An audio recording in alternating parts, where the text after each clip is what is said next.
Era apenas mais uma tarde quente e úmida em Goiânia. Setembro de 1987. O Cerrado brasileiro se estendia, imponente, nos arredores da cidade, enquanto a capital de Goiás vivia a sua rotina pacífica de quase 1 milhão de habitantes. Mas naquele dia 13, algo completamente invisível, silencioso e absolutamente letal havia despertado. E ninguém, absolutamente ninguém, percebeu. A história que vamos contar não é sobre o pânico que toma conta de uma cidade. É sobre algo muito pior. É sobre o tempo que se perde enquanto a morte caminha de braços dados com o descaso. É sobre os 15 dias em que as autoridades locais ouviram os gritos de socorro e escolheram não ouvir. 15 dias em que pessoas queimaram por dentro, enquanto médicos receitavam soro caseiro e repouso. 15 dias em que o poder público virou as costas para uma tragédia que, até hoje, tenta ser apagada da memória e dos mapas. Para entender o silêncio, precisamos voltar ao começo. E o começo não está no lixão, mas sim num consultório médico abandonado. O Instituto Goiano de Radioterapia, um prédio localizado no coração da cidade, a apenas 1 quilômetro da Praça Cívica, havia se mudado 2 anos antes, em 1985. Ao se transferir para uma nova sede, os médicos e administradores simplesmente esqueceram ou optaram por não lidar com um equipamento caríssimo e perigoso. Uma unidade de teleterapia comprada em 1977, que continha dentro de si uma cápsula de aço inoxidável do tamanho de um tubo de batom. Dentro daquele pequeno cilindro, repousava 93 gramas de um pó branco, solúvel, que brilhava no escuro com uma luz azul hipnotizante. Era cloreto de césio 137. Aquele pó não era apenas bonito, era um fragmento do inferno. Altamente radioativo, o césio 137 emite radiação gama, capaz de destruir células, romper o DNA e matar lentamente qualquer ser vivo que com ele entre em contato. Na época do abandono, a atividade da fonte era de cerca de 50,9 terabecquerels, uma quantidade de energia invisível capaz de contaminar uma cidade inteira. Mas o prédio estava lá, de portas entreabertas, num país que ainda engatinhava em regulações nucleares. E o pior, as autoridades sabiam. Os proprietários da clínica, cientes do perigo, escreveram diversas cartas à Comissão Nacional de Energia Nuclear, alertando sobre a bomba relógio que haviam deixado para trás. Mas a justiça havia interditado o prédio por conta de uma disputa judicial com a Sociedade São Vicente de Paulo, dona do imóvel. E ninguém podia mexer em nada. A justiça sabia. Em setembro de 1986, um ano antes do desastre, o Tribunal de Justiça de Goiás declarou explicitamente que tinha conhecimento do material radioativo esquecido no local. E a solução encontrada foi colocar um único vigilante na porta. 4 meses antes do fatídico setembro, um dos donos da clínica tentou, desesperado, entrar no prédio para retirar o material. Foi impedido pela polícia, a mando de um diretor de um instituto de previdência. O médico então soltou uma frase que ecoaria como uma maldição. Avisou que o responsável deveria arcar com as consequências pelo que acontecesse com aquela bomba de césio. A bomba estava armada. Só faltava o gatilho. No dia 13 de setembro de 1987, o vigilante simplesmente não apareceu para trabalhar. 2 homens, Roberto dos Santos Alves e Wagner Mota Pereira, catadores de materiais recicláveis, viram ali uma oportunidade. Entraram no prédio parcialmente demolido e, aos olhos de qualquer um, encontraram um ferro velho de luxo, uma máquina pesada com partes de chumbo e metal. Levaram o que puderam num carrinho de mão para a casa de Roberto. Eles não sabiam, mas carregavam a morte nos ombros. Naquela mesma noite, ambos começaram a vomitar. Era o corpo reagindo ao ataque invisível. No dia seguinte, Wagner sentia tontura, diarreia, e sua mão esquerda começou a inchar. Uma queimadura estranha, redonda, começou a se formar na pele, exatamente do tamanho e forma da abertura por onde a radiação vazava. Era o selo da tragédia. No dia 15, Wagner, já assustado, procurou um posto de saúde. Foi ouvido, examinado e diagnosticado. O diagnóstico foi rápido, simples e mortalmente errado. Virose, comida estragada. Disseram para ele voltar para casa, tomar soro e descansar. Esse foi o primeiro alarme ignorado. Enquanto isso, Roberto, mesmo doente, continuou a fazer o que fazia com mais habilidade: desmontar a máquina para vender o material. No dia 16, ele conseguiu o impensável. Enfiou uma chave de fenda na janelinha de irídio da cápsula e fez um pequeno furo. Naquele instante, diante de seus olhos, o mundo se iluminou. Um azul profundo, etéreo, lindo, emanava do interior do chumbo. Roberto, Maravilhado, achou que era pólvora, ou talvez alguma substância mística. Passou o dedo, lambuzou-se daquilo que pensava ser poeira mágica. Tentou acender o pó, mas ele não queimava.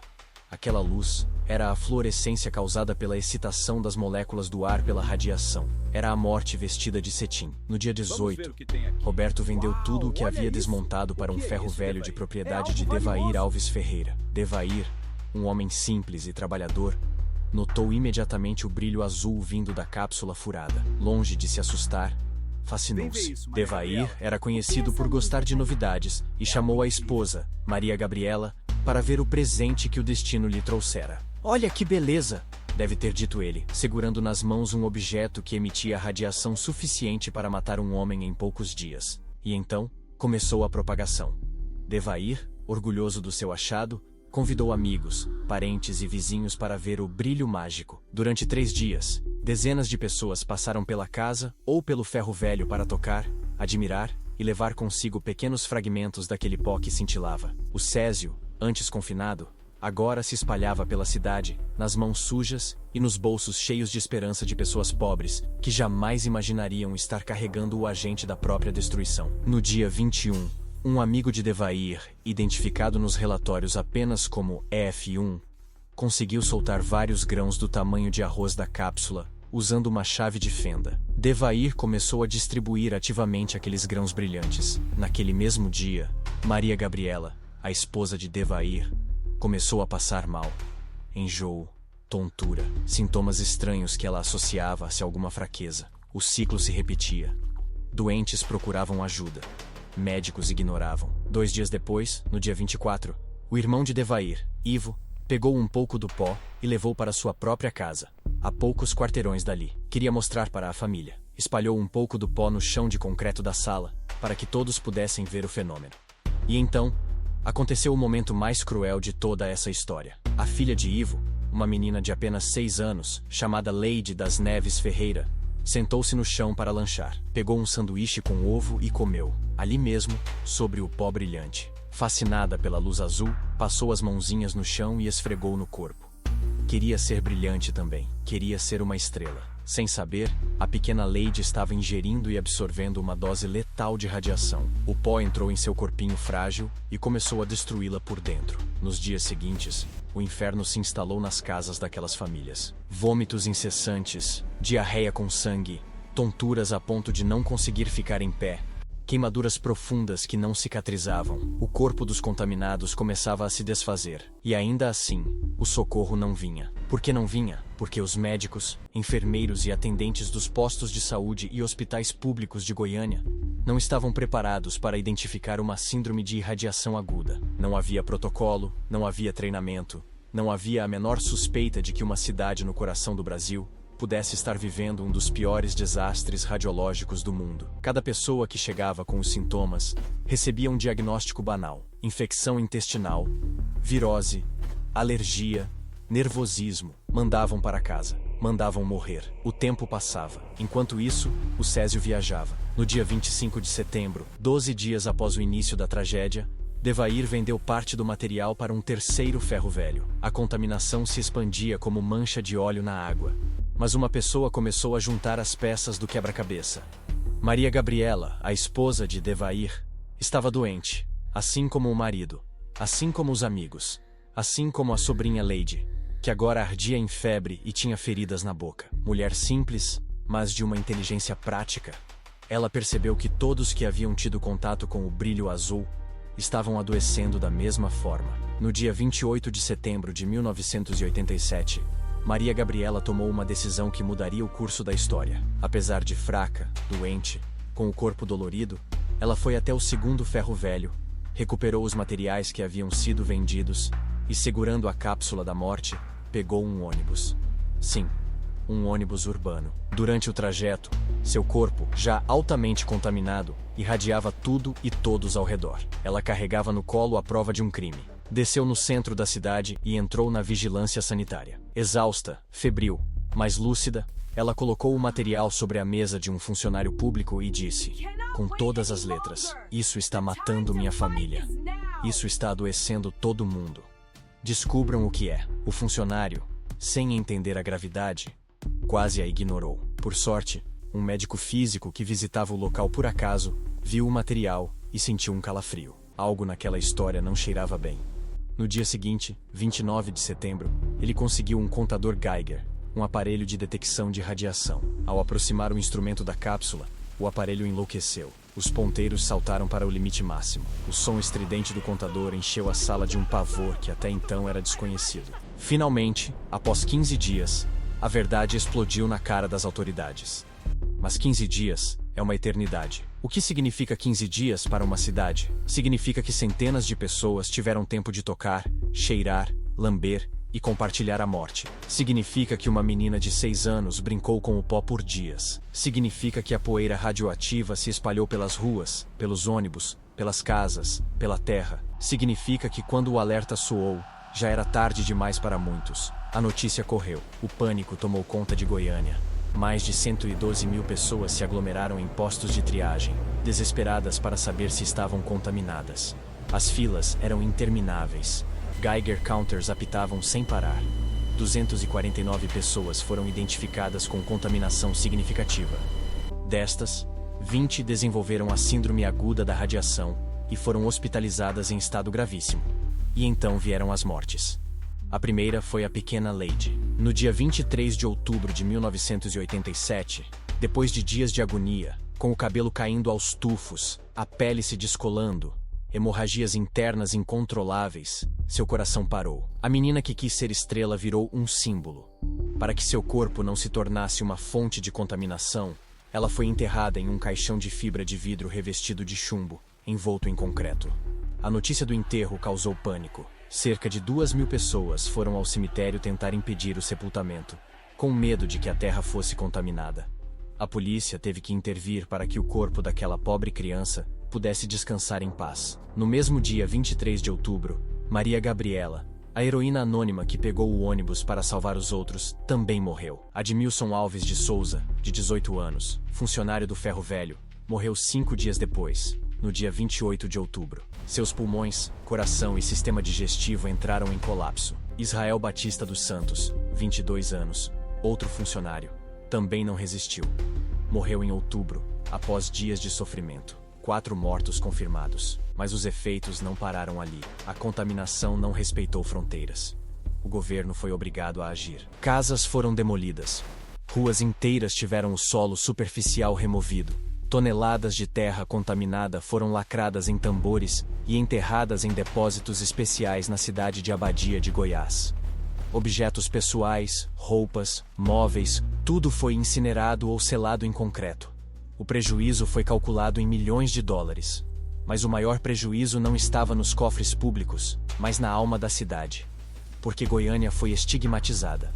O Brasil inteiro passou a evitar tudo o que viesse de Goiânia. O medo era irracional, mas real. A venda de produtos agrícolas do estado de Goiás caiu 50%. O setor têxtil despencou 40%. Hotéis em outros estados recusavam hóspedes goianos. Pessoas que nunca tinham visto o césio na vida precisavam carregar atestados de que não estavam contaminadas para poder viajar de avião ou ônibus. A cidade inteira foi colocada em quarentena moral. E os responsáveis? O que aconteceu com aqueles que, sabendo do perigo, nada fizeram? Os médicos donos da clínica abandonada foram processados por negligência criminal. A justiça os condenou a pagar uma multa irrisória, equivalente a 24 mil dólares. Um valor que não paga nem o custo de um único tambor de armazenamento do lixo radioativo.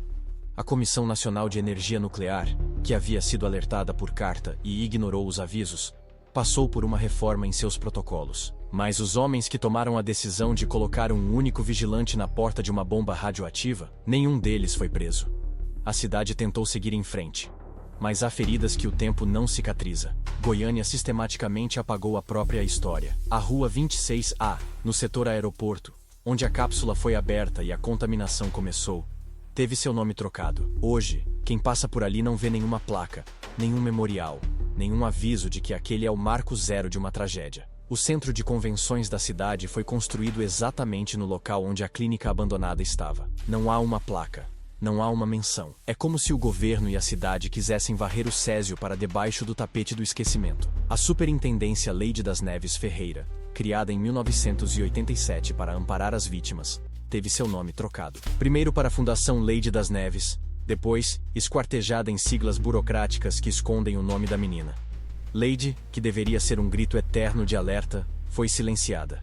Como disse a pesquisadora Célia Helena Vasconcelos, Leide não é só um nome. Leide das Neves remete logo ao acidente. Ela é um ícone, um signo.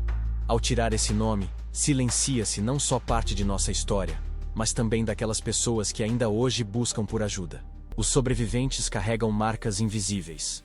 Muitos desenvolveram câncer. Estudos mostram que a incidência de câncer de mama na população exposta é quase o dobro da média nacional. As mutações genéticas causadas pela radiação foram passadas adiante.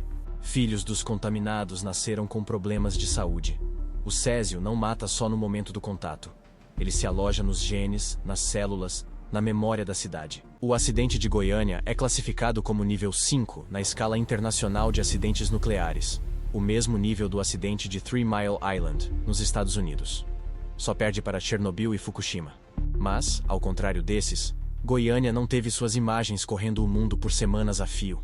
Goiânia foi abafada, Goiânia foi esquecida, Goiânia foi silenciada. E a pergunta que ecoa é: quantas vidas poderiam ter sido salvas se naqueles 15 dias alguém tivesse ouvido? Se no dia 15 de setembro, quando Wagner Pereira entrou no posto de saúde com a mão queimada, o médico tivesse perguntado: o que você andou mexendo? Em vez de mandar para casa com dipirona? Se no dia 24, quando Leide começou a vomitar, a mãe tivesse sido informada de que o brilho azul no chão era perigoso, mas não houve se. Houve descaso, houve burocracia, houve ignorância, sim, mas também houve negligência de quem tinha a obrigação de saber e de agir. O Estado brasileiro, que foi alertado por carta, que tinha um juiz ciente do perigo, falhou. E essa falha custou caro. Hoje, se você andar por Goiânia, vai encontrar uma cidade vibrante, moderna, cheia de vida. Dificilmente um morador mais jovem saberá te contar os detalhes do que aconteceu em 1987. Mas o césio ainda está lá, enterrado em tonéis de concreto, vigiado, isolado. Ele continuará ativo por mais 300 anos. O tempo que a natureza leva para apagar o que o homem fez. Goiânia será para sempre a cidade que ardeu em silêncio.